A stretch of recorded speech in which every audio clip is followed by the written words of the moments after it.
The opinions expressed in the following are those of its participants and do not necessarily reflect those of the producers and the Six Talk Podcast Network. Also, the following contains mature material and mild language, which may not be suitable for all audiences. Discretion is advised. For Saturday night, December 4th, 2021, presented by Anime North. This is episode 54 of the Anime Roundtable Canada. Good evening, I'm Mike Nicolas, sitting from the perch at 6 Points, 10 minutes south of the Anime North compound in the Toronto West End, joined by James Austin and Geoff Greig. Kevin Ng and Mohammed Shamarki are not present this evening. Both have their priorities straight, although they're both doing fairly opposite things. A quick reminder that we want you to join in on the conversation tonight by emailing us, animeroundtable@gmail.com, or you can hit us up on Twitter and Instagram at Anime Roundtable, and of course the website at animeroundtable.com for show notes and past episodes. Yes, we have a group on Facebook, and we're on Discord and Twitch and YouTube. And the cool part about those is that you'll probably hear more about that in the very near future. James, it's been a couple weeks. Something like that. Yeah, well, life kind of gets in the way, kind of work. It sounds like work with you. Correct, yes. A lot of things on the go and stuff like that. So you can only fit so many things in a day, as you know. Mm-hmm. And Geoff, you've kept busy enough as well? Yep. The school year carries on. I figure that you've managed as well.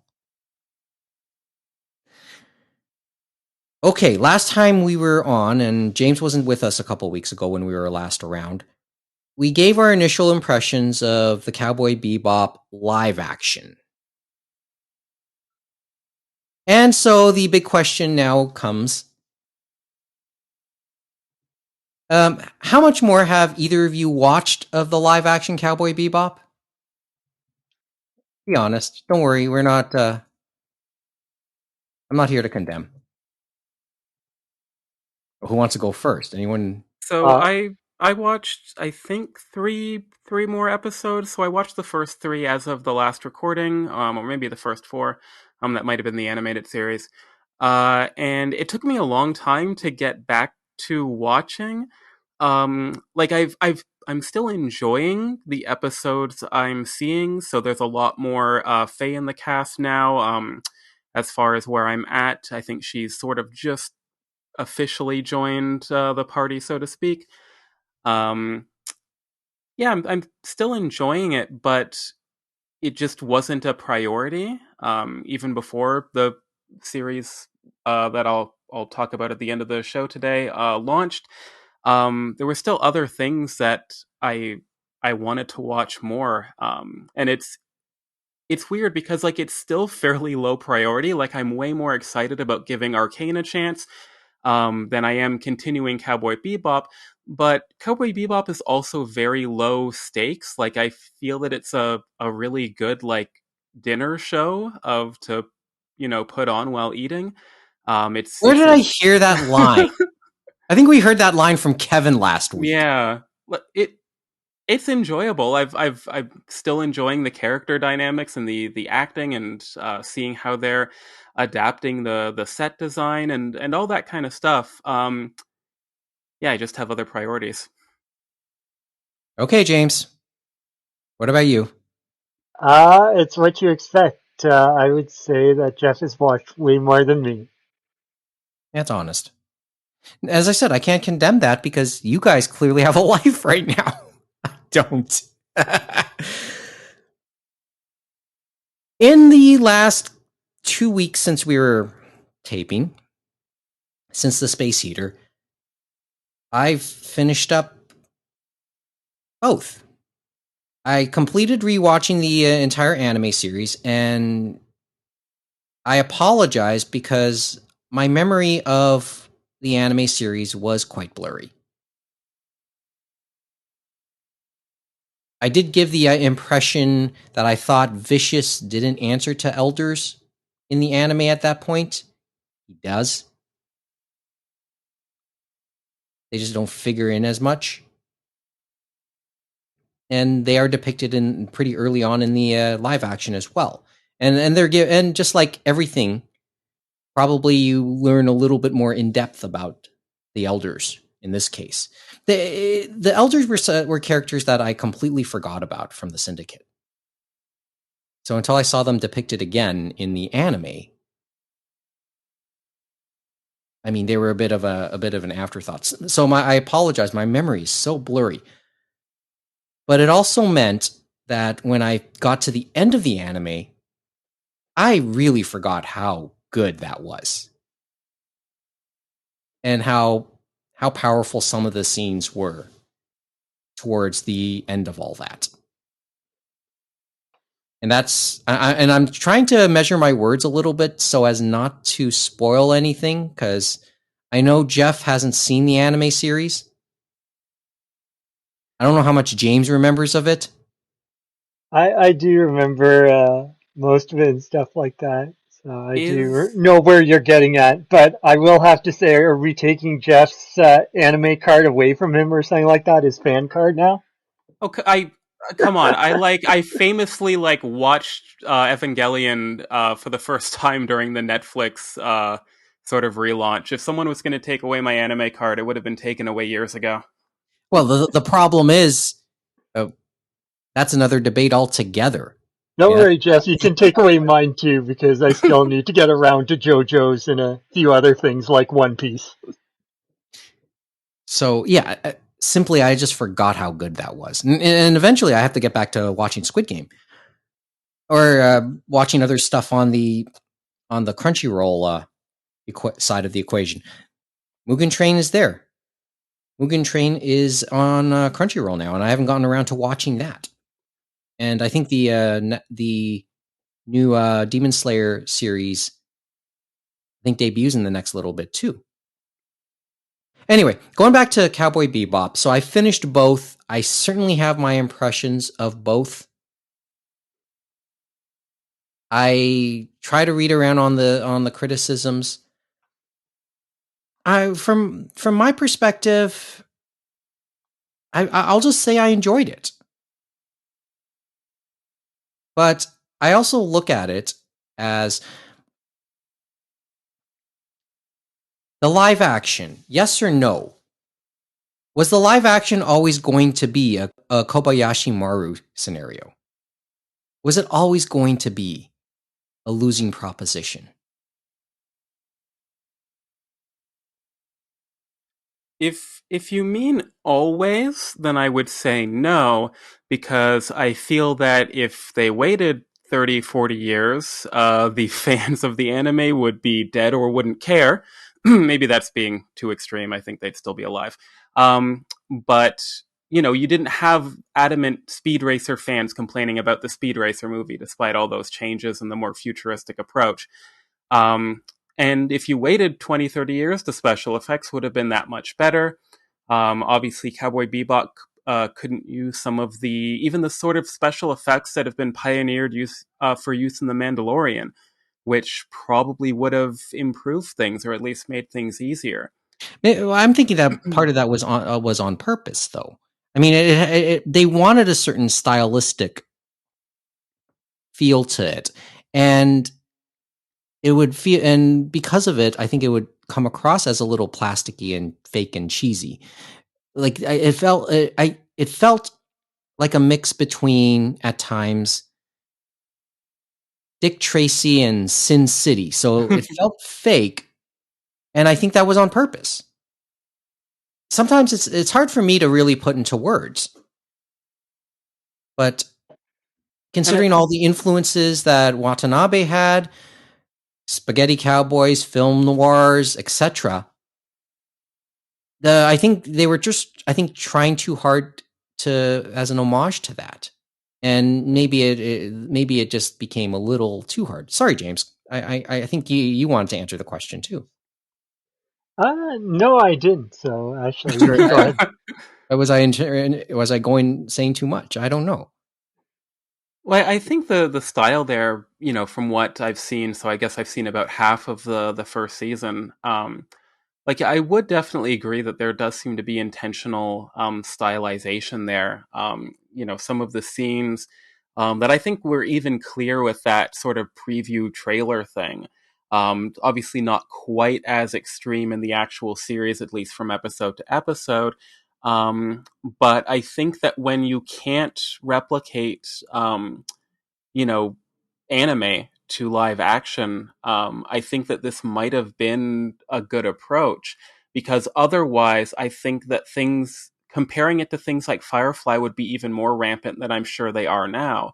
And, for what it's worth, like, it, for me, and this was probably just my history with, I guess, anime and manga, and probably even like Western comics as well. But my first impression of the Cowboy Bebop anime is much more favorable than my first impression of Firefly. Okay.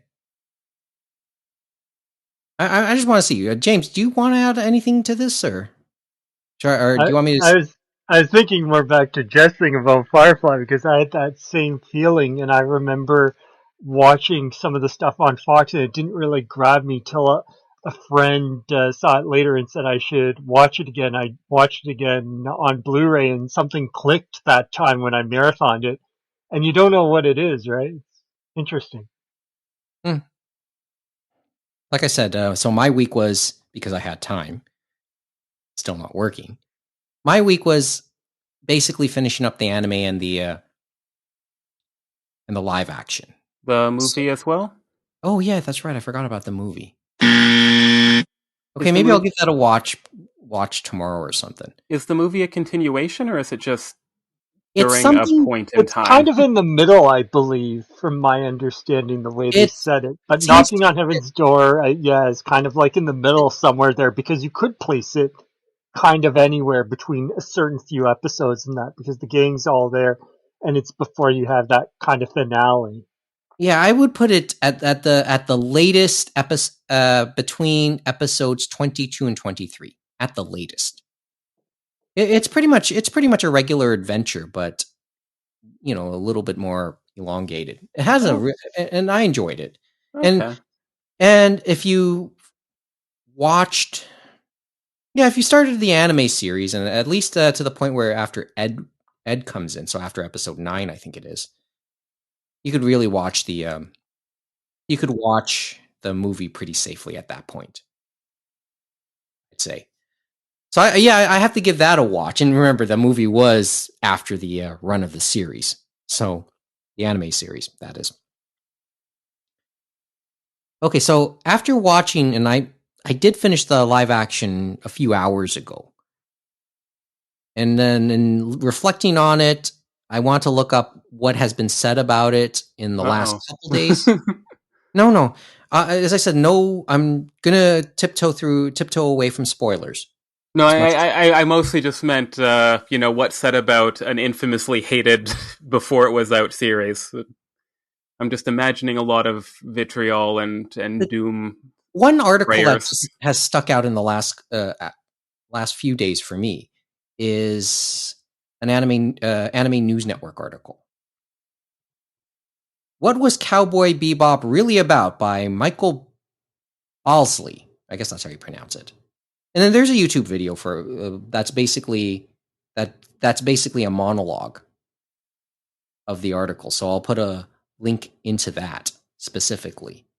And it was an interesting watch and an interesting read, but I think his bottom line is, and the first lines of the article goes, quote, "So Netflix put out their live action Cowboy Bebop a couple of weeks ago, and as expected, it was a colossal dumpster fire.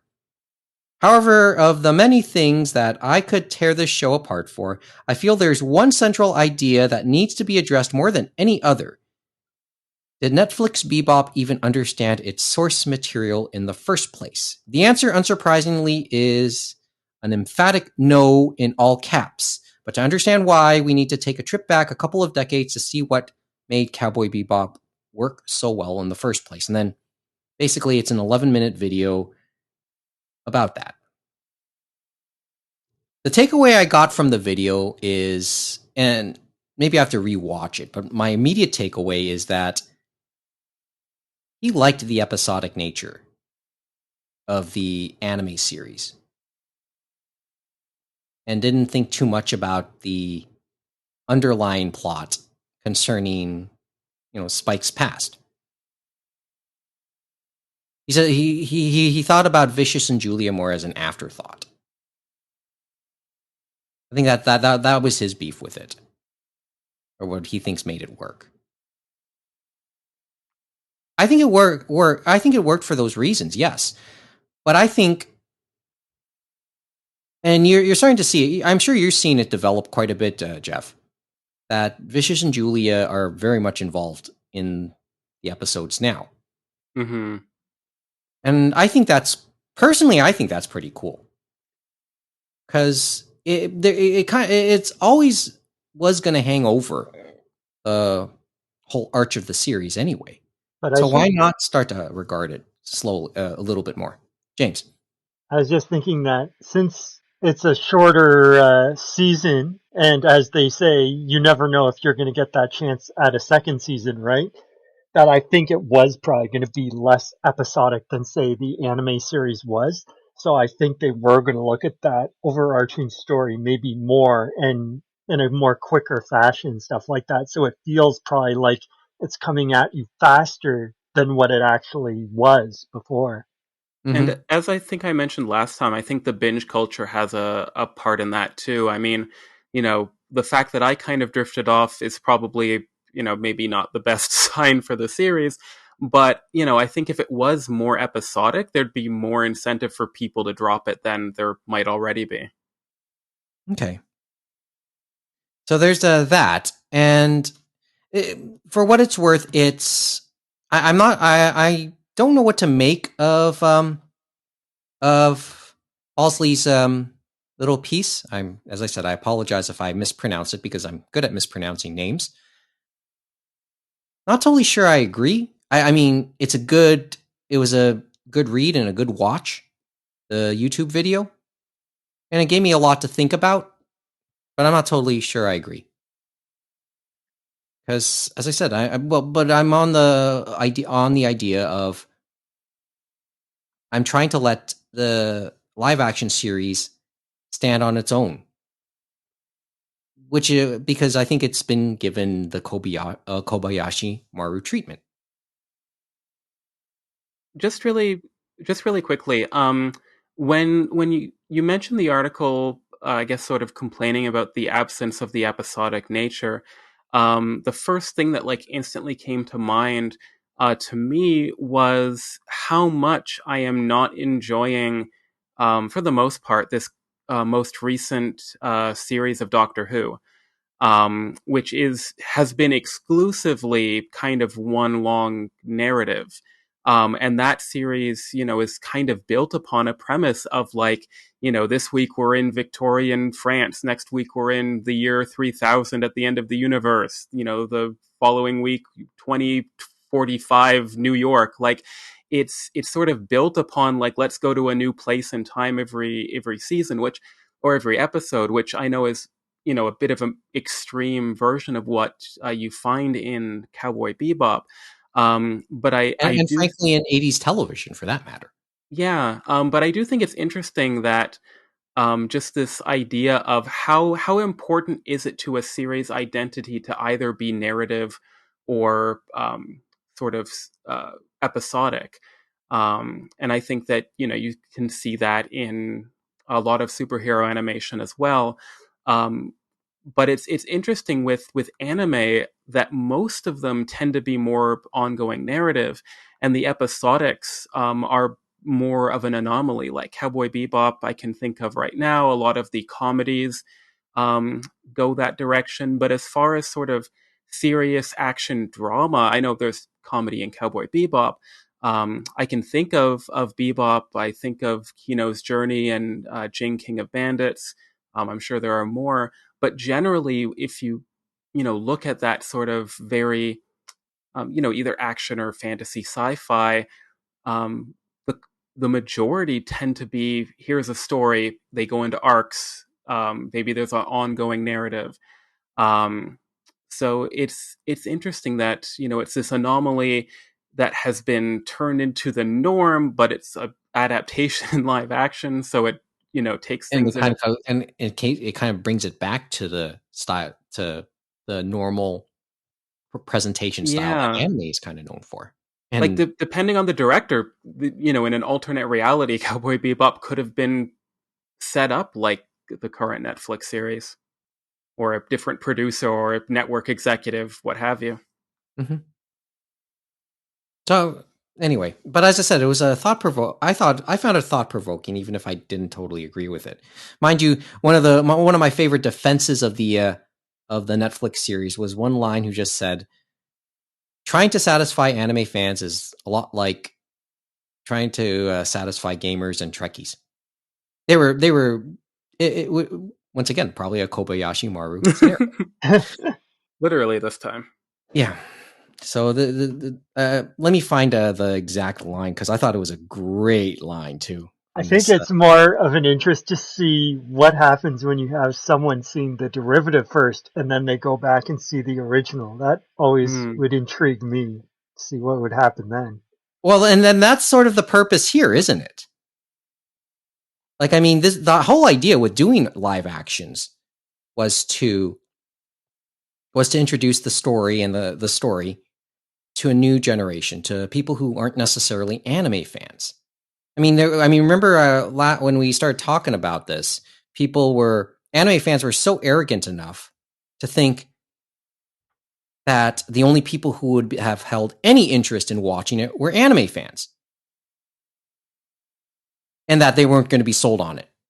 They were adamant that they weren't going to be sold on it, and they still may not be. Well, But as that's we not know, the all. algorithm may get some other people there, as we know. Mhm. So this time around, it's the derivative work, and then maybe an encouragement to go back and watch the source material, which Netflix readily makes available and gladly acknowledges. Doesn't try and cover it up. They actively try to get it, because that's more for their subscription service. The review that line that I wanted to say was, one thing to know about the anime fan base: they are exactly the same as gamers and Trekkies. It takes little to no effort to displease them, and most of the time they will purposefully hate everything that comes their way. I thought that was a great line. Great review. So, yes, probably true, but I do want to say Discovery's great, Lower Decks is great, Picard bad, but I still loved it. I love the card. Come on. I think it was badly done. They just killed off every beloved every Yes, they beloved did. minor That would have been character. awesome too. Go Game of Thrones with everything.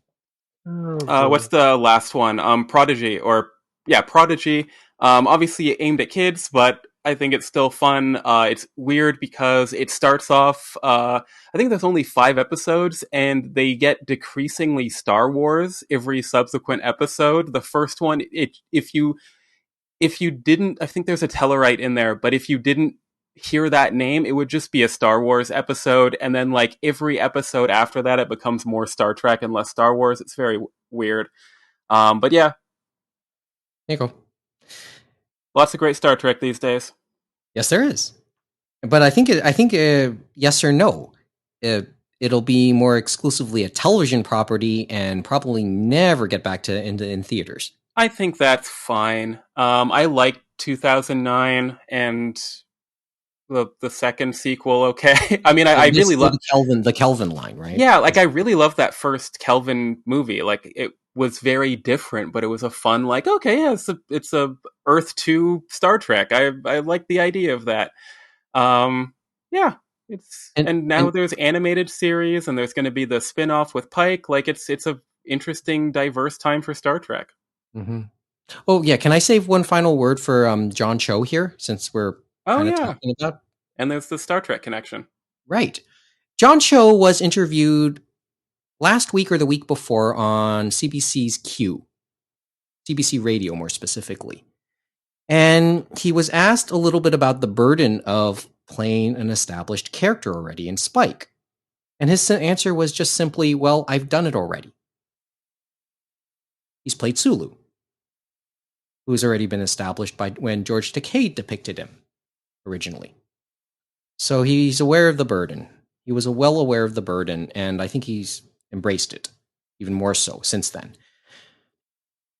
And the other thing I want to say for John Cho is, I think a couple of years ago I think many Asian American actors rallied around him because he didn't get as many leading roles, despite being around Hollywood for as long as he had been by that point. Like, this is a nice leading role for him. One of the most scrutinized Netflix releases in some time. And I like him in the role. I've enjoyed his performance as Spike. So gives as I said, he gives him a new spin that I've grown to appreciate. Okay. The other thing that stuck out is, well, remember when we promote the episodes, one of the things I do is put them on certain Facebook groups as well. So I do put links to the episodes on the official Anime North Facebook group, our own group, and the unofficial Anime North Facebook group, because I guess there's an agreement to disagree amongst fandom there.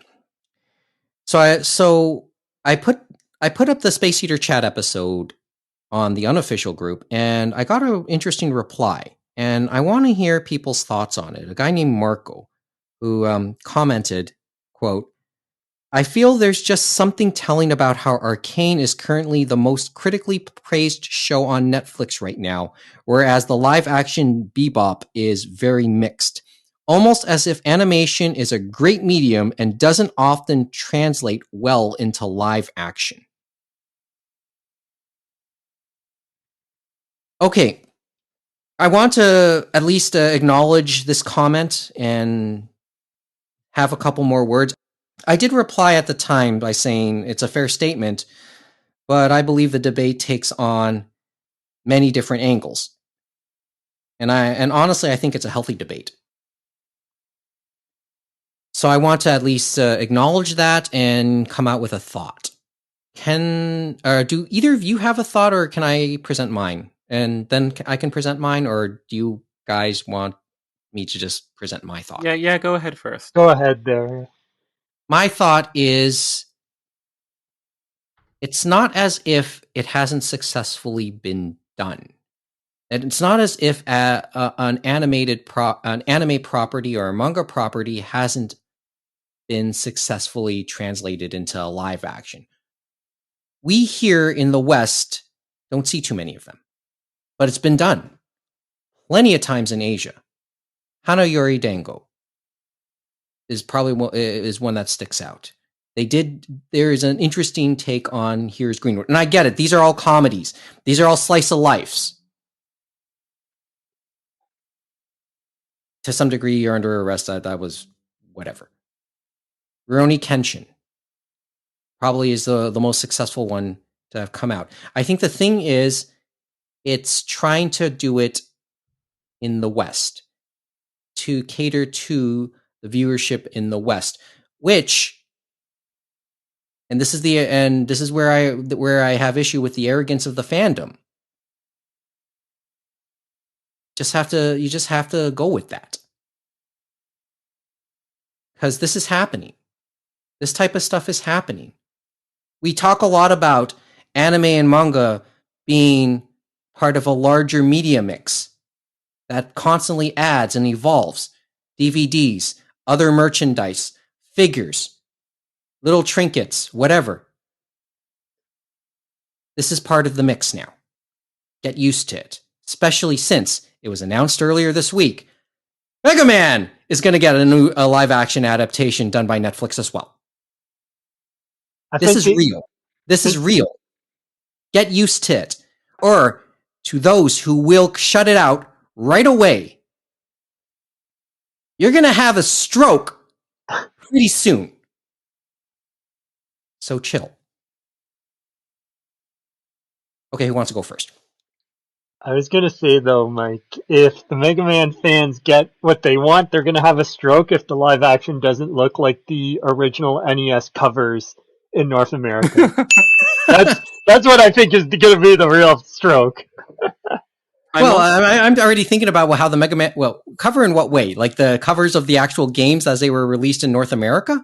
Yes, those ones, the Thinking about the infamous Mega Man ones 2 that have cover now as you grown say on that. people. Like if Mega Man isn't carrying a gun, then no go. so despite kind of wanting to comment on the main crux of this, can't resist Mega Man talk here.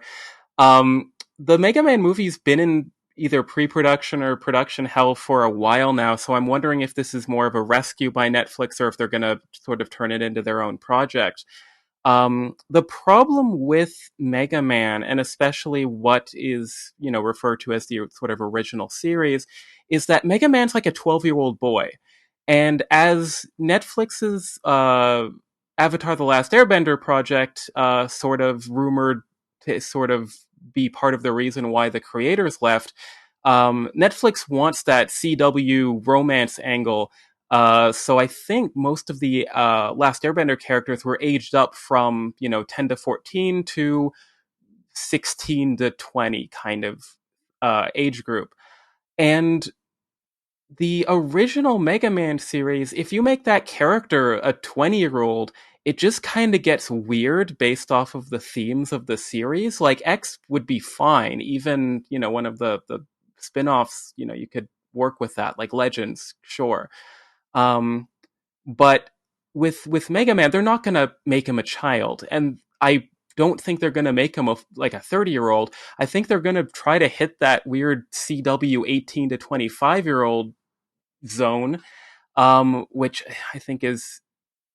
I'll still watch it, but I think it's going to be a disaster for like the themes and the vibe of the series. Like it is like that original series is cartoony. Like it's like they made Flintstones into a live action, and it was the first one was fine. So anything's possible, but turning that original series into something more gritty is just gonna be weird.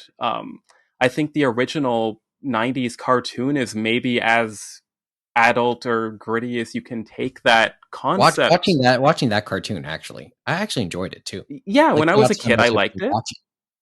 Yeah, Yeah, and that's so well done. and that aged up Mega Man, but it still like it worked because a lot of the other aesthetics of the series were retained at least a little bit. Like, Roll went from a cute little girl into sort of a stereotypical 80s teen in the 90s, but like it worked. But if you go any further than that, I think it's going to get weird. Maybe not stroke inducing, but still weird. Okay. Anyway, I kind of said my piece on this one.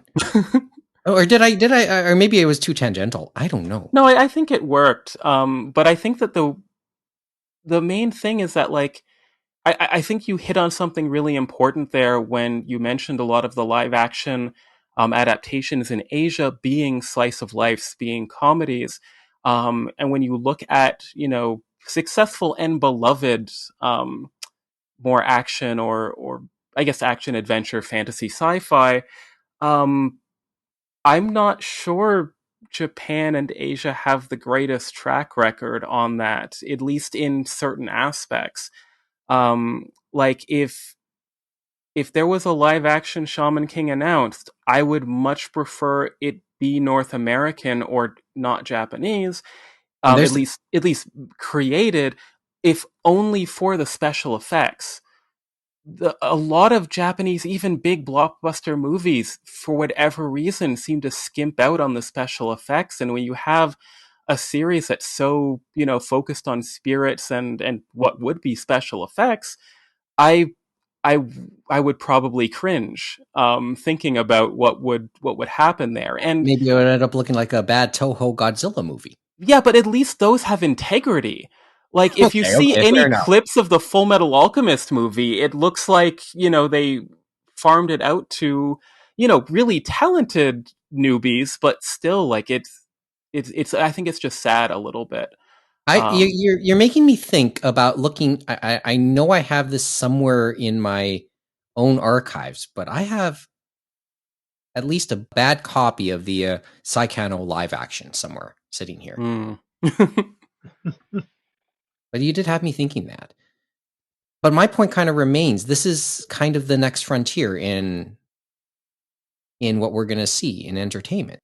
I mean, I'm sure that there was an adjustment period going when we started adapting superhero comics into blockbuster movies over the last 30 years.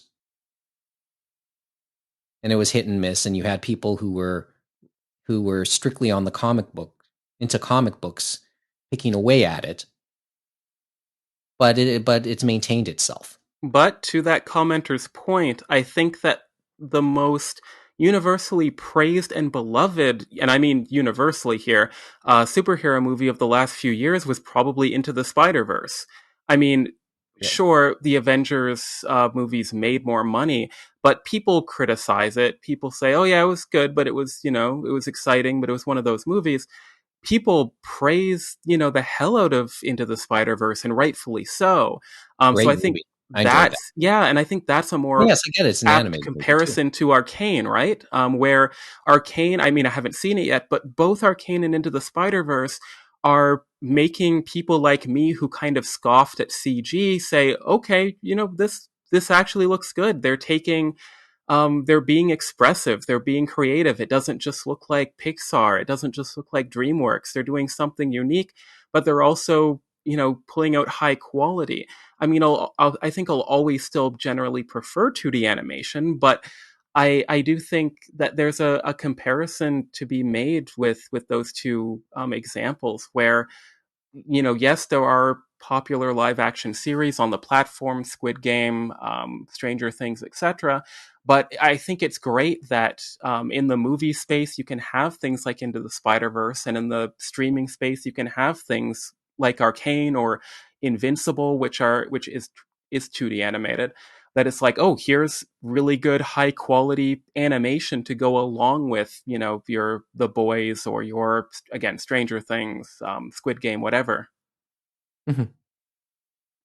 You know what? When we talk Arcane, and because that's based on League of Legends, and then I know that Netflix put its name on that, and then earlier this year they put their name on an animated series based on Dota, which I think fell flat for a lot of people, just for reference. But it's funny because those two are the two biggest, or two of the bigger esports games around, and their world championships just ended, very high profile, and arguably either the League of Legends Worlds or the Dota 2 International.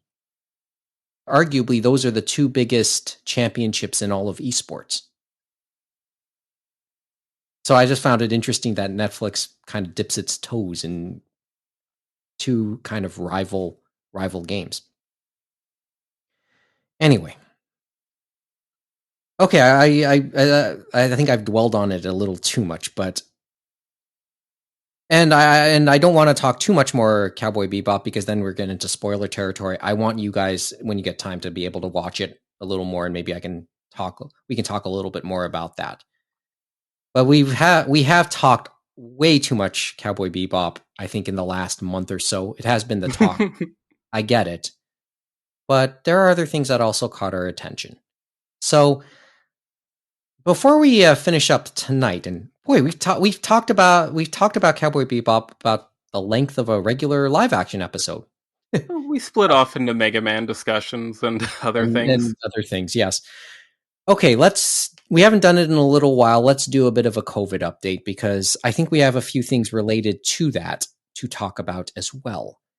So here in Ontario, well, needless to say, we thought we were out of the woods, but then a new variant comes on us, and then so does cold weather. So spending the last 6 months well under 1,000 new cases per day, and well below it throughout the summer, we've made a rebound. For the last 2 days, the daily case count here has topped 1,000. So yeah, keep those donations coming. Can't really say that the new variant has really fueled that. So there has been a handful of cases, I think half a dozen at least in Ontario. So it's really more Delta driven. Well, like, it may not have fueled it, but I think when it comes to, and I'm definitely cautious about the new variant and the increased numbers and everything. But when, first of all, I think that, watch the hospitalization rates. I think that's the most important thing at this point.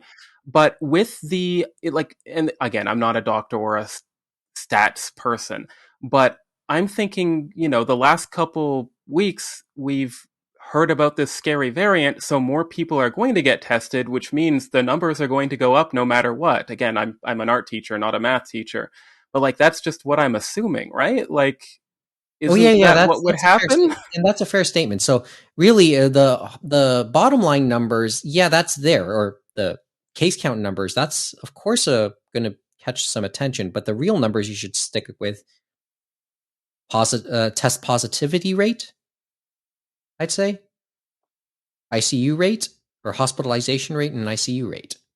Those are probably the ones that people should stick to, or at least pay more attention to in the long run. But for whatever reason, they're not. Like, I think, I'm not going to spend a while criticizing the media here. That's silly. But I'm wondering why that isn't, focused on. And it's all numbers. Maybe it's just because that gets ratings. But I would want to know about hospitalization and ICU rates. Like, this is an endemic virus now. People are going to get it. It's here. It's going to stay. So like I want to know how bad it is, not how many it is, because that's irrelevant. Yeah, that's fair. And it is things, and just to your point, it is something we are going to have to live with as we try and go about whatever semblance of normal we go to that end. When did Anime NYC? That was 2 Last weekends week? ago, 2 weekends remember? ago. Okay. So we were in the midst of doing the Space Eater chat, I think. So the fallout is there. Apparently, there was one case of the Omicron variant. I think I'm mispronouncing that because I'm getting that confused with the word Unicron. There's been a lot of I Transformer am news so last week. tired of that. Every single conversation. And you're the first one to actually at least mention Unicron. Like, I feel like I've had this conversation or heard it like 100 times in the last 2 weeks, and I'm so thankful you're at least mentioning the only Transformer that actually kind of sounds like, actually, a lot of them kind of sound like it, but Unicron is the most easily comparable word and name. I am so tired of it. It's the See, worst. I mean, you heard me talking with my best friend as you came in, Geoff. He's a big Transformers fan. Of course, he would be the first to be able to try and memify it to me. It And was he'd be so fun for the successful. first couple days, and it's like, oh yeah, this particular letter kind of sounds like a transformer, kind of like how what's the angel that sounds like a robot? Is it Meta? I know Metaton from what do you call it, Undertale, but Metatron, I think, Mm-hmm. is something. But like, yeah, it's just some funny coincidences there. But after the first couple days, I'm so tired of the stupid Transformers comparison. But it is expected, I guess, given what we heard from Anime New York or NYC. It was funny because they had an article, I believe, from Anime News Network on Anime NYC. Hmm. Okay. And it was, Give me an and it was update. interesting How was talking. the year? Well, it was interesting. Like they were talking about the beginning, I guess, the Friday, and they said they had I guess, an attendance cap of 50,000. They've basically hit that because they said 53,000 people were asked to possibly get tested and stuff like that, and that includes probably staff and all that stuff. But anyway, they said they had lines snaking on Friday about 7 blocks of New York City, and that it started before it even opened. And some of it was because of course, they got to make sure they test people and then give them bracelets to say they're okay to come in the building. And they were doing those at the doors. And so they had to think on their feet. I think they said Saturday, Sunday, they were actually going into the lines to make it easier for people and then opening other entrances up. But I'm guessing that's something a lot of conventions are going to be thinking about in the future, along with how they space things. But with these large events, as we said, the likelihood of being there and maybe transmitting something is still there, even if we're all fully vaccinated. And the poor fellow that had the variant, he had no idea that he obviously had that because he said he was fine. And then he went back to Minnesota, not feeling good the next day, got tested and found out he had the variant, even though he had been nowhere near Africa, as they say, because these variants, they find them one place and then they say, this is what we have, and then other people start testing, and then you find them in other places, right? Right. So, well, okay. Before we really talk about those implications, do we have something to mention concerning what came out of the actual industry news from Anime NYC? Oh, and for reference, looking at the just skimming over the numbers, the 53,000 that you mentioned, James, that would be a record for this convention. Now that included probably the staff and probably the staff in those convention centers and all that stuff. You know what I mean? So because So I we're think not. they said they got close to the 50,000, they might have hit that for the If attendees and stuff like that. if there Sounds were like. connected hotels, they probably also asked every person staying at that hotel whether they were attending the convention or not, to get tested. So like I'm not sure Yeah. that indicates pure attendance numbers.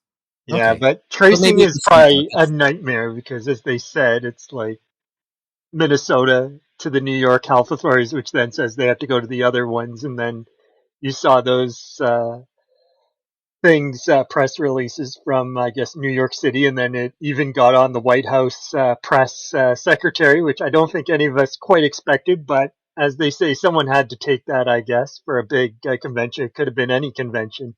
It could have been a convention about widgets. Yes. Okay. So let me get back to this.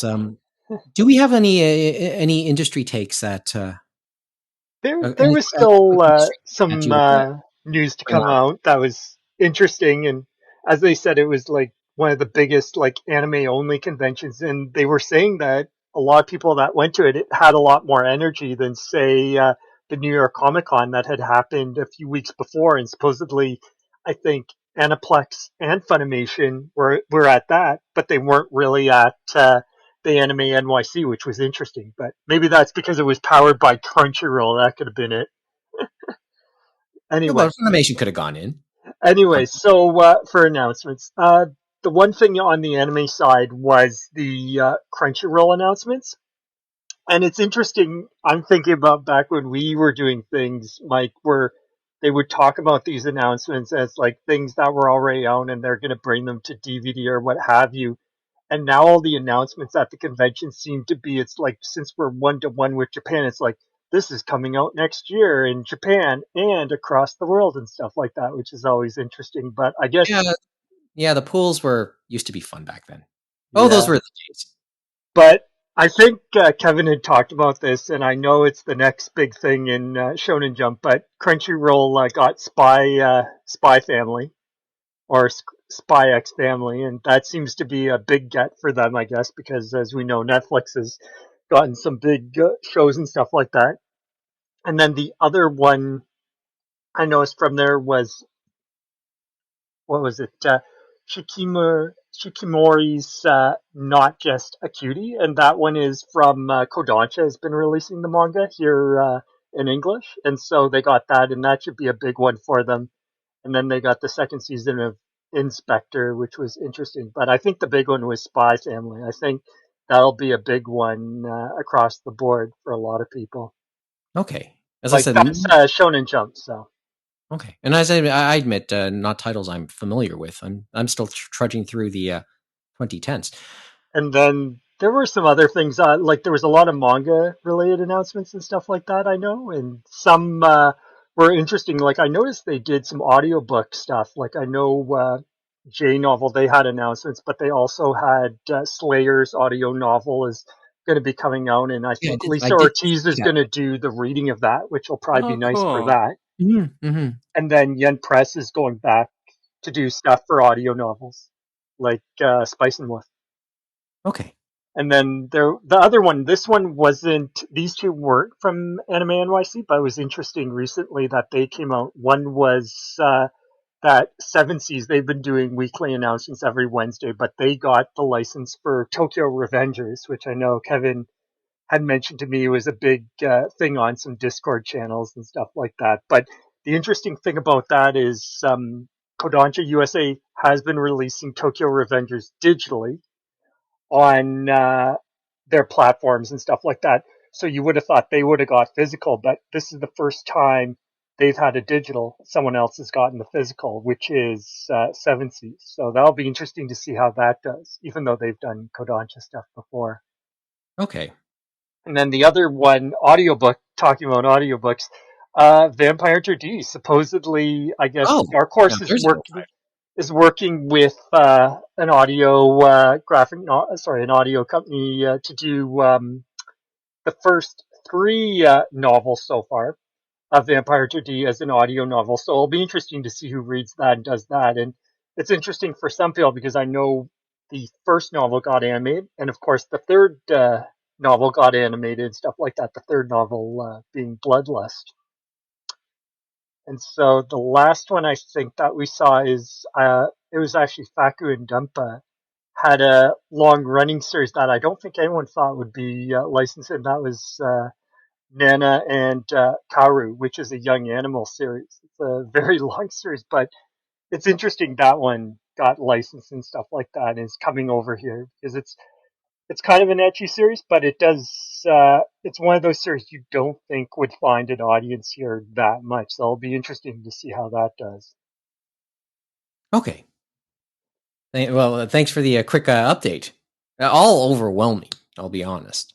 Yeah, there's a Oh, lot of manga stuff, and the only anime stuff it seemed was Crunchyroll talking about next year and stuff like that. And that's what it feels like now, right? Like they're talking about properties and things like that that are coming seasons down the line and stuff like that. It's not, oh, this is already out, and hopefully we'll get this out to you in the next coming months, right? On a oh physical yeah, platform.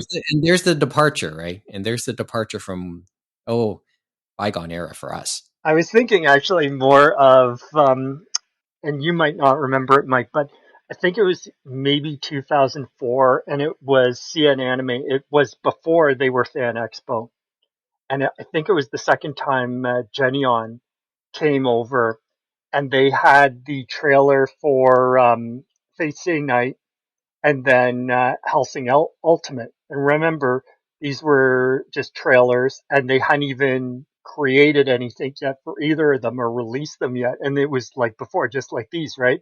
And they had supposedly very strict guidelines on people taping or taking pictures of any of these trailers, which is absolutely funny given what phones we were using back then or what cameras we had back Those then, restrictions 2004. And what happens now that they're just releasing all these things now onto YouTube with not batting an eye, right? It just gives me a well, good chuckle. mileage varies, at least from anecdote. I can say that anecdotally, but you're right. How things have changed. Well, the thing is, sometimes it's always about when you release on YouTube. It's about being able to control your own message, right? Hmm. And I guess that's some of it too, is they want that build up, I guess, with these announcements, right? That they're saying, hey, this big property we know people are getting buzzed about, Spy Family, is going to be coming out for us next year. And I guess it's like the building of that buzz, right? And you hope you get that high viewership, I guess. I guess. Kind of like JoJo's and stuff like that, which I think we're Uh, talking about later, maybe. we'll talk about that in a little bit. But anyway, that's New York. So with that, having that seen that now happen, and living with the current reality, let's come back to Toronto because last week we now know that Anime North did hold its first in-person meeting in some time. Geoff, you went to it. Yes, I did. Well, how much do we tiptoe here? Anime North revealed its new poster. That's probably it. As well as, of course, the intention to eventually happen in May. But obviously, with what's happened at Anime NYC, the new variant, how do we move forward there? I think most of it people are already well aware of and stuff like that. Like they know that they've rolled over admissions from 2020 for the vendors, for the attendees if they wish that. They know that obviously there is going to be some checking of people at the doors and stuff like that. They're probably going to use the app and stuff like that to make sure they're double vaxxed and stuff like that.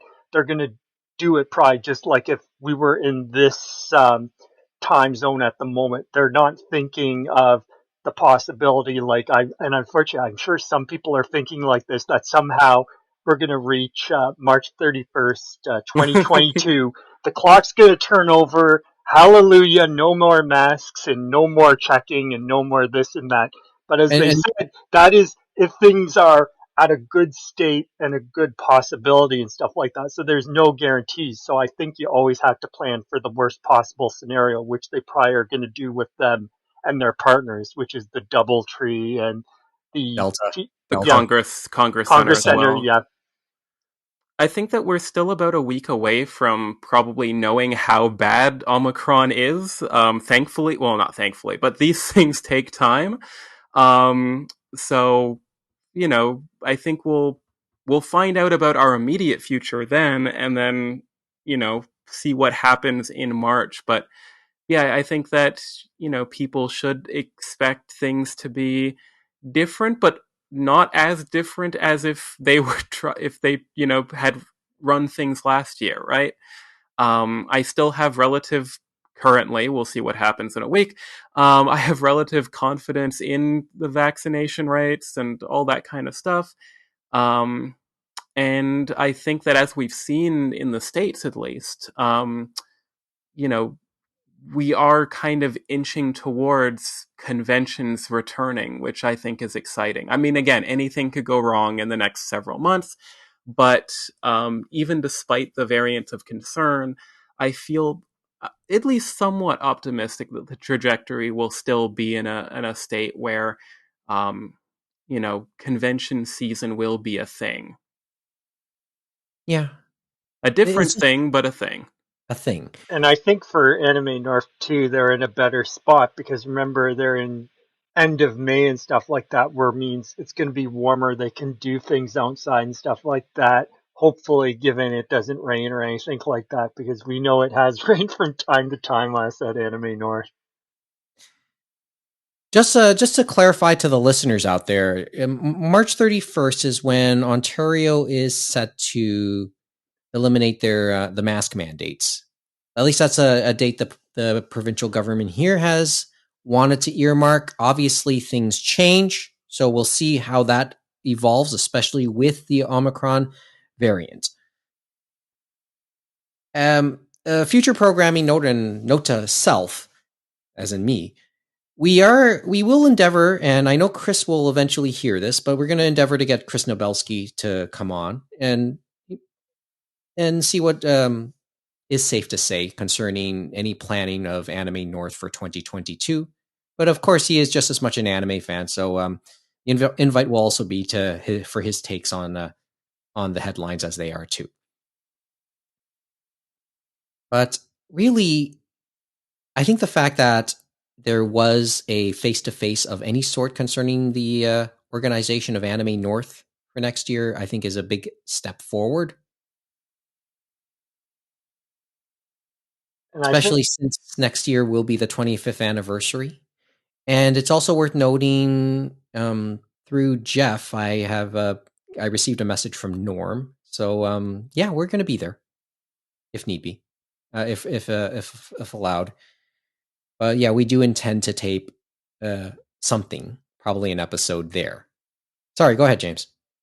I was just thinking, I think the meeting too was, as they say, counting of heads because it has been two missed Anime Norths and people are scattered to the winds. Things can change, right? For people over 2 years and stuff like that. So I'm sure it's to make sure too that if people still want to be involved in stuff like that, because it has been a long time for a lot of people, but I'm sure they'll find everyone and then they'll figure it out as always and get it done, right? Mm-hmm. Well, as I said, we'll probably get a little bit more insight as time goes. Anyway, Geoff, do you have anything to add, or we move on? Anime North's new poster is cool. Lots Is more to it be in said. 3D? Nice photo. It's a nice poster. Yeah, no, And and the lighting I think works in the and anyone at least in the Toronto area, if you walk by the hotel that Anime North takes place in, um, you can have a look at the office, and I think it's probably illuminated somewhat often. I'm not sure if it's just when people are there, but um, with the lighting, it does I think really enhances the image. drop in for a coffee at the Starbucks while you're at it. Okay. Well, we're near the. As I said, this wasn't going to be a long episode tonight, which is probably a good thing. We just want to at least get something out there, touch base a little bit. So I'll leave. I think we all have at least one thing we want to mention, just offhand. So I guess we'll start to wind it down a little bit before doing the anime community calendar. But Geoff, James, anything you guys want to bring up before we start winding it down tonight? I Why doesn't guess Jeff start off? I guess, as has been hinted at throughout the episode, I haven't finished yet, but I've been watching the JoJo's Bizarre Adventure Stone Ocean. I am a very reluctant JoJo fan. It took me a lot of prodding to eventually watch it. I think eventually I was convinced to see the first couple episodes of the first season. I didn't like it, and then I think it was years later that I decided to go through the rest of it. Um, I have my issues with especially the first three seasons, but I really love the fourth. Fifth was good. So far, really good impressions of the sixth. But what I wanted to, I guess, comment on was this experience with this season of watching JoJo's Bizarre Adventure is quite different for me specifically. Because previously, I guess starting with the fourth, which I started watching, I think about a third of the way through, specifically the dub release. Um, and the dub was kind of a rare instance of a relatively popular series, which the dub was released about a few months after the Japanese airing, which is fairly uncommon for a lot of popular series these days, especially a fairly famous shonen action show. So it was really frustrating. I finally get into this, show that was kind of tricky to finally get into. And when I finally do, I'm behind. My friends are finishing the series or whatever season it is, and I'm maybe a quarter of the way through. So like that was frustrating. So with Netflix, kind of the opposite of Netflix jail, which is ironic because the series takes place in a jail this time. Um, Everyone just got the first 12 episodes. There they are. Everyone, English dub. Yep, it's there too. Which kind of baffled me, but I was, thrilled. Um, and I think that it's interesting because I think uh, James was mentioning, I forget, I think maybe off recording, but JoJo's doing fairly well, at least trending on Netflix. And I think that it's interesting. Like every one of the JoJo series, and the reason why I think it's doing well is because JoJo has been popular for decades, especially as a comic in Japan, but it's only been really the last 5 years that sort of there's been kind of a internet phenomenon explosion. And part of Maybe that, Renaissance too. yeah, and I think part of that is memes. Like, I think that there's at least one or two defining memes per season. You have It Was IDEO, you have the certain character stopped thinking for the second one, you have the yes, yes, yes, yes, yes for three. For four, you have Kira's monologue about, I'm a normal man or whatever it was. For five, you have the music, sort of the theme as its own kind of meme. I don't know if there's going to be a meme for the sixth one yet, but so this is sort of the first JoJo series to be released. I feel that like it's peak, popularity internet meme. Like anyone who's in a fandom space on the internet knows JoJo, and now it's available on probably the most popular streaming service. And it's a female-led series. It's not as, I think, sort of overtly queer as something like Arcane, but having, a multi-female-led, series, I think is interesting. Like, one of my main complaints about part 3 was what I perceive as sexism. But anyways, so part 6, I think, has a lot going for it. It has, likable main character. But the release, I think, is the most interesting thing. So the, I guess, negative is I don't think we know when the second chunk is coming out. Um, but it's nice. Like, I can just watch the dub, and it's the same release as the Japanese version. It was a nice change for me, at least, as a someone who prefers the English dub for many series. Is it nice to watch it all at once instead of week to week there, Geoff? Because I guess that's the other big change for a lot of people too. And of course, what they complained about, right? They're like, oh, I can't watch it when it's being released. But do you really need to watch something when it immediately comes Yeah, out? it's interesting because, like, when I watched, at least the first 2 or 3 series, like, they were already released, so I had that freedom to binge or watch a couple episodes if I wanted. Um, I guess it's fun right now. It's going to be frustrating in 3 episodes when I get to the end. Which I guess is just the binge curse. Like, yep, that's what happens. It happened with Shaman King a few months ago. It's happening with Jojo to a lesser extent now. But next week, Shaman King comes back. So great. I don't, it all in cycles. And it I works for Netflix somehow, so that's I how think it it would. goes. Yeah, I think it would be worse if we were like in the summer or like the end of the sort of school year, when the series start to go away. But because we're in sort of, well, we're out of it right, or we're about to be out of it right now. Actually, I guess it's extending. We're still early, but we've been in sort of a series, or in a, the period of the year where, like, there's a new episode of The Flash for me to watch. There's Young Justice coming out. There's Doctor Who. There's whatever, like, new episodes of series are showing up for during the week. Hawkeye is cool, and it's coming out. So I'm not want for content at this point. So yeah, it's going to be frustrating in 3 episodes, but Shaman King's next week. I'll be fine. Heyo. But I guess the only other thing of interest, and I was thinking back to what you said too, Geoff, is, and a lot of people about, is that for this part, for JoJo's, we have a female main character. And of course, the manga was obviously written a long time ago for some of it as he went through the years and stuff like that.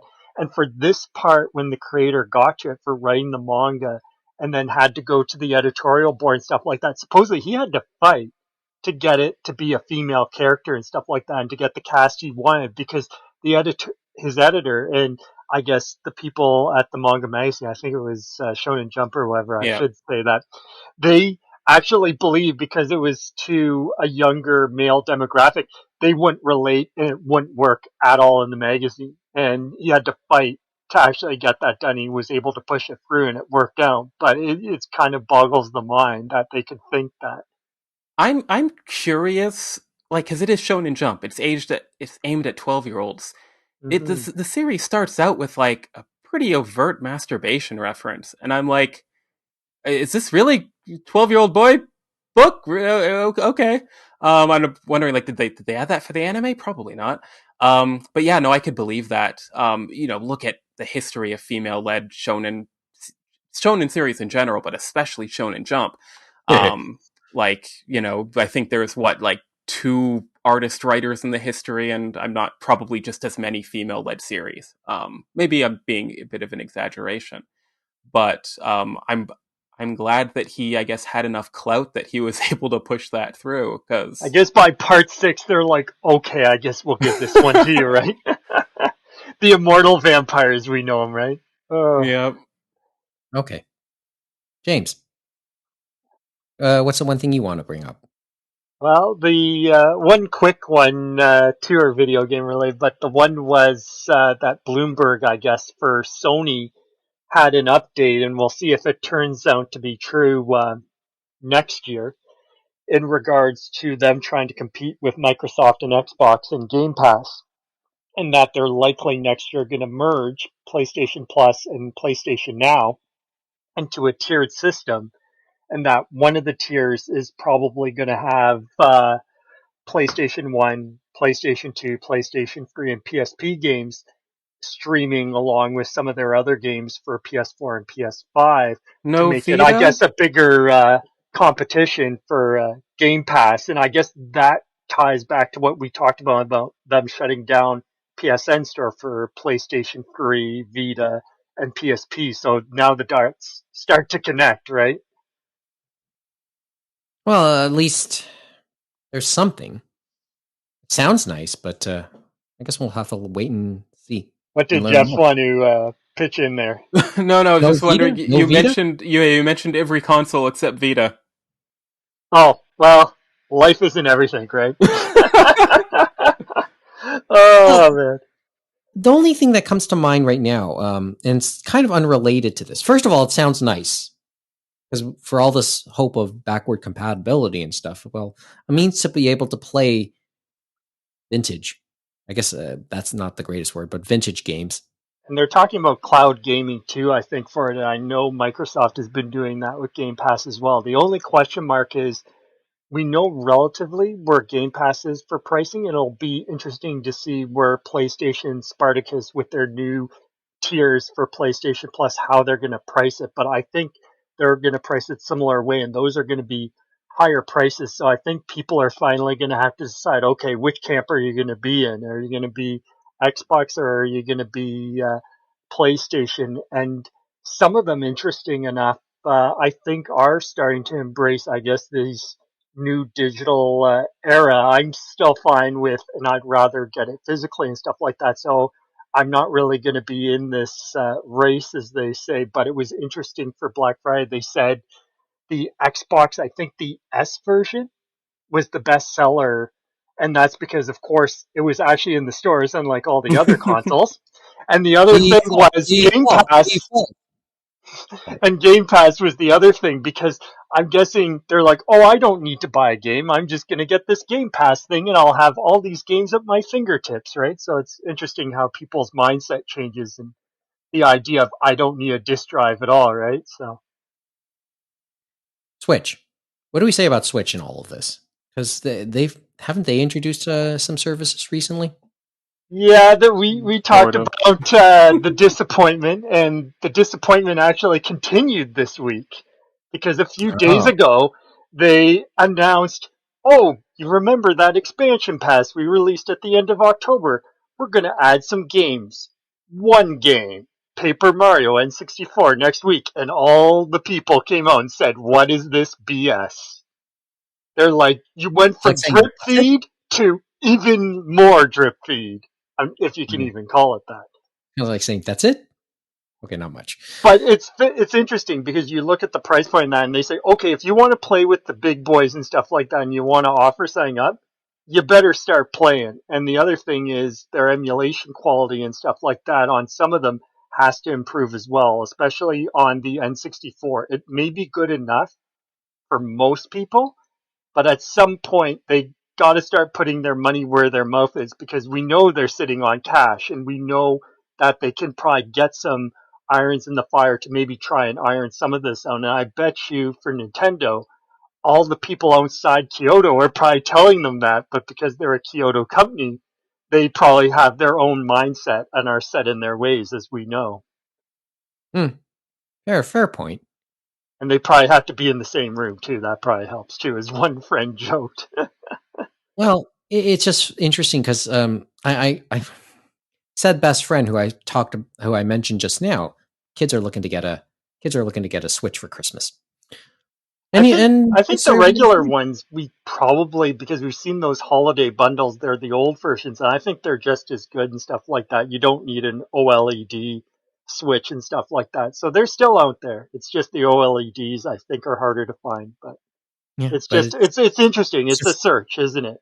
yeah, yeah. But if you want a Switch, you probably could find one. You just may have to settle for you know You're just not getting a PS5 or I guess those higher end Series X's and stuff like that, which I guess the bots are getting every time they go up online since they've only That's had another them on. story. That's another story altogether. Let's see how that one turns out.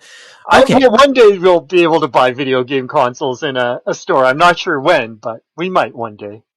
one day I'll But cross my fingers.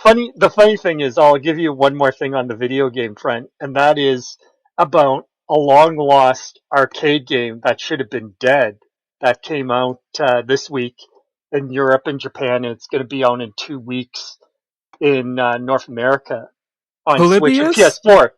Hmm? I said Polybius? No, Clockwork Aquario, and it's a platformer from Westone. And so this one is an arcade game that they worked on for Westone 1991. They sent it out, I think, for arcade testing in the arcades either 92, 93, and then killed it in 94. And so I think if you recall your arcade history, of course, across the world and in Japan in 92, 93, you can probably think and know why this platformer game in an arcade would die. And that is Street Fighter 2 and SNK and their fighting games. Because guess what? That's what they were playing back then. So that's why it probably got killed, but they still had most of it complete. And a company called Inin worked together with some of the 6 people that worked on this game at Westone, including the head guy at Westone, because they had done Wonder Boy, right? And they had done some stuff with them on that as well. So they said, hey, we have this code in that, and they were able to bring it back to life and then put it into this game. And it's a fun game. It's a little on the easy side, but I think they probably still would have done some with the testing, some tweaks to it probably on difficulty so they can get more 100 yen coins in there, and they probably would have done some stuff on the scoring system and things like that. But the thing about it is you don't get sprites like this anymore. They're big, they're chunky, they're fun, they're colorful. The other thing is the main villain, the 3 protagonists are going after. He basically the boss at the end of each stage. That main villain is going into a robot, an animal robot at the end, and you're basically once he's defeated, he crawls off and stuff like that. But it's just fun seeing them all, and then you can play it with 2 players too. So I guess in the arcades you would have been 2 player cooperative, which would have been fun. So, and it was definitely 90s because your 3 people you can choose from are Hunk Lando, which is a boy, Ellie Moon, which is a girl, and then Gush the robot. Hmm. Don't know what else to add.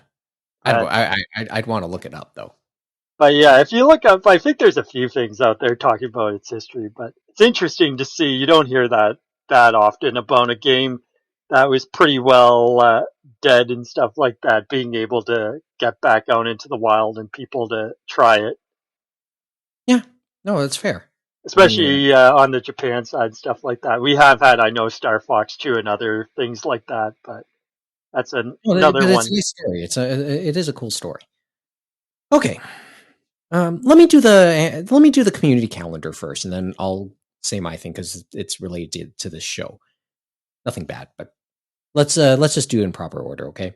So let's go through the anime community calendar just quickly. A couple of weeks ago, we mentioned Humble Bundle. I think they did the Kazuo Koike thing. That's been extended. I think it has 5 more days, but by the time this is out, it may be done. Or it will be in the back end, of course. And by the time most people listen to it, it'll probably be done.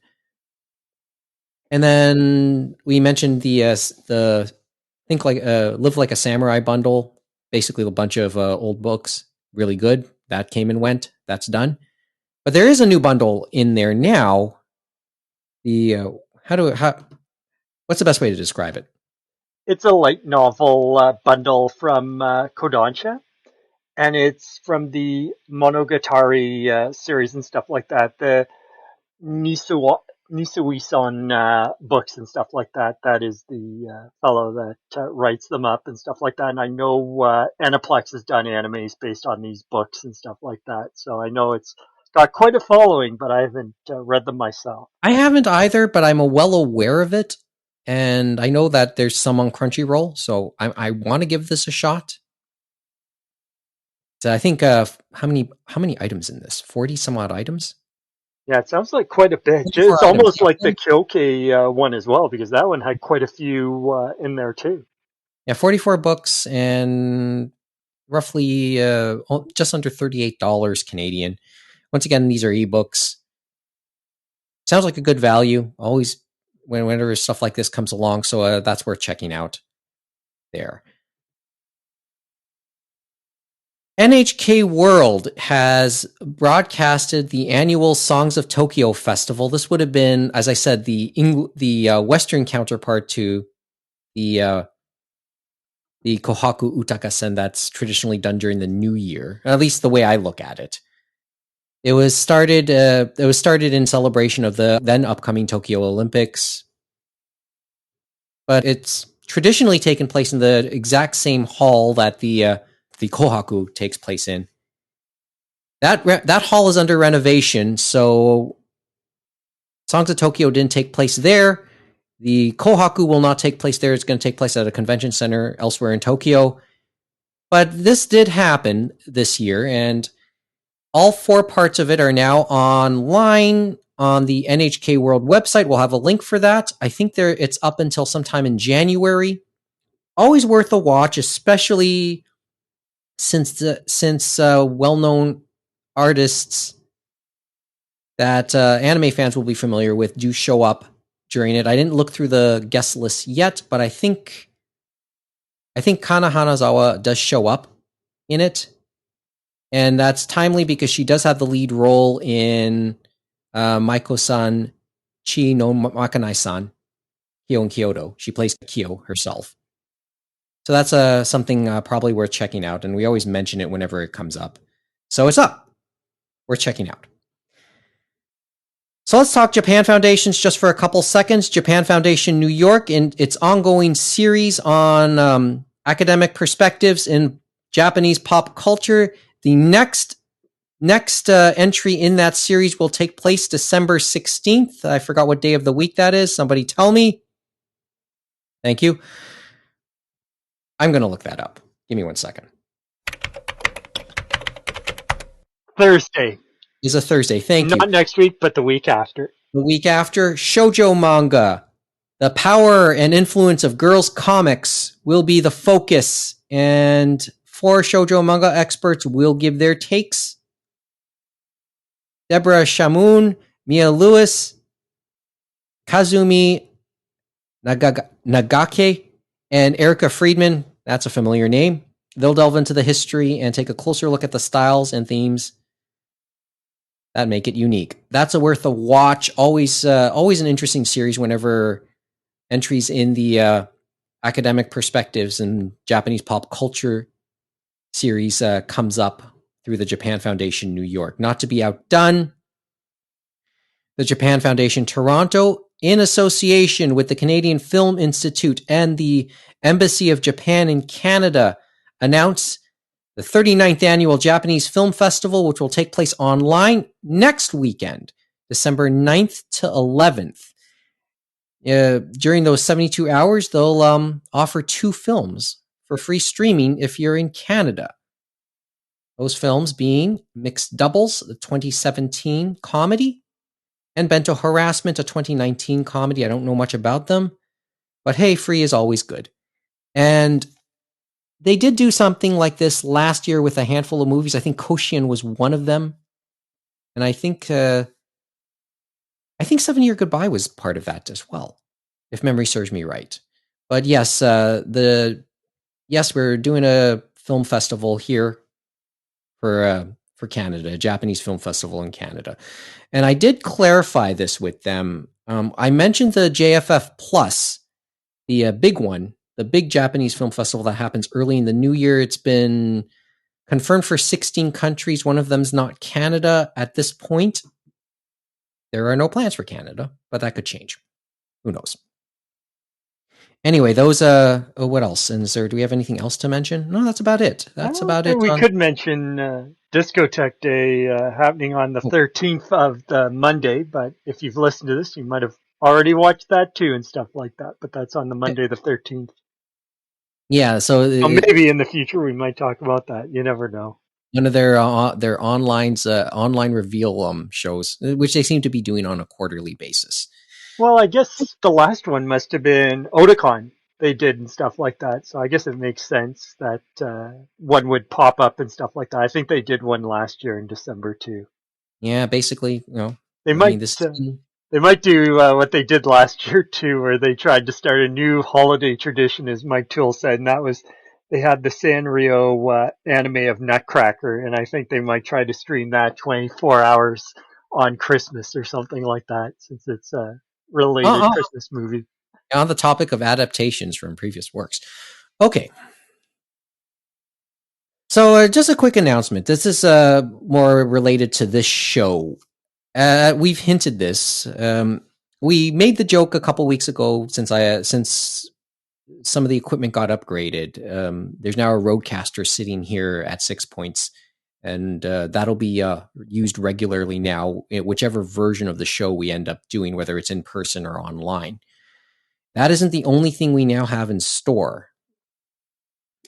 We are going to try and increase this show's presence. So to that end, we are going to really start pushing the idea. Please give us a follow or a subscription, or subscribe to us on YouTube, or a follow on Twitch in the near future, because we are going to be adding or try to do things there, more video stuff. So just this doesn't really change the podcast itself, the original or the main Anime Roundtable podcast. Chances are, at least in the immediate run, it will still be almost exclusively a audio podcast, but we are going to add the audio to the YouTube page wherever we can. And other things that we'll do, probably the Space Heater chats and other interviews, and we're going to try and get more people to come on the show a little bit more, hear from old friends, and get more guests. They'll probably be done in video, and they will be streamed on Twitch or YouTube. And who knows, we might do quite a few of them live as well. So, as I said, we really, really want you to give us a follow on Twitch, a subscription on YouTube. Hit the subscribe button there, and we'll put links. And we'll probably redo the presence on Twitch and Twitter and Facebook in the near future. So now that we constantly made the joke about being on Twitter, Discord, or Twitch, Discord, Facebook, YouTube. Well, we're going to try and take it a little bit more seriously now, and we'll try and regularly give our takes on a more consistent basis, and hopefully be able to add a few more little fun things. I think some of us have a habit of doing open videos or unpackaging videos. And hopefully, and one of the things I've always stated I wanted to do was stream myself playing, doing the playthrough of Yakuza Kiwami 2. So just ideas that you should be, listeners should be aware of about things to come in the near future. Hopefully, we can bump up and have people come out and check out the roundtable a little more with a little bit more content. And I think we'll kick it off hopefully within the next week or so. James, you're in. We'll do something together. Yep. Test out the video streaming. If we find the time, then yeah, I will try to join you in between work and maybe other things. I know the Game Awards are on Thursday, so we'll see what happens. Yeah. Well, the idea with all of this, after the Anime North experience back in May, we as fun as it was, in many respects on the technical end, we really weren't prepared. But it was a lot of fun to have done. We really enjoyed it, and we really enjoyed being able to acknowledge the 100 or so people who we knew were watching that late during Anime North and the stay-at-home edition. So we really want to be able to replicate that again, and hopefully have a few more people actually listen in on the conversations as they're happening. So, as I said, give us a subscribe there in the near future. Geoff, hopefully you'll have something to add to it. I've asked you. One day. One day, hopefully in the near future. But yeah, I don't know. What do you guys think? Do you think I'm being a little bit too ambitious, or you're willing to come along for the ride? Either of you? One step at a time. Yeah.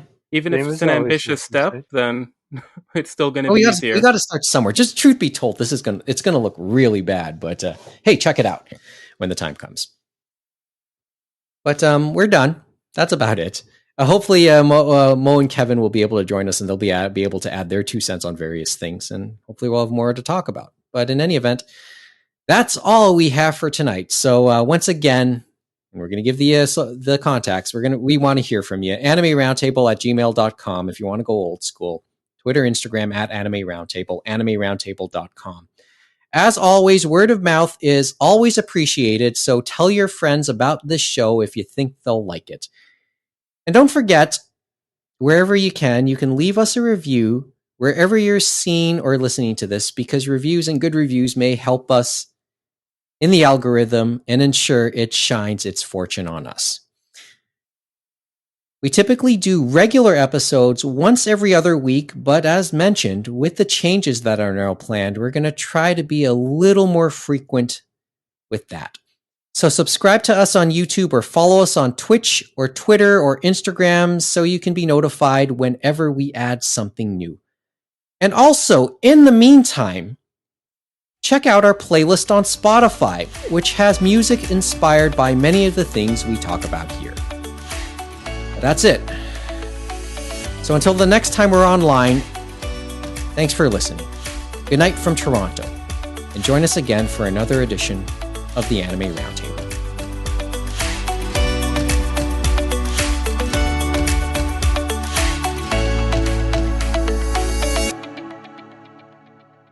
Anything else to add? No? I think it'll be good.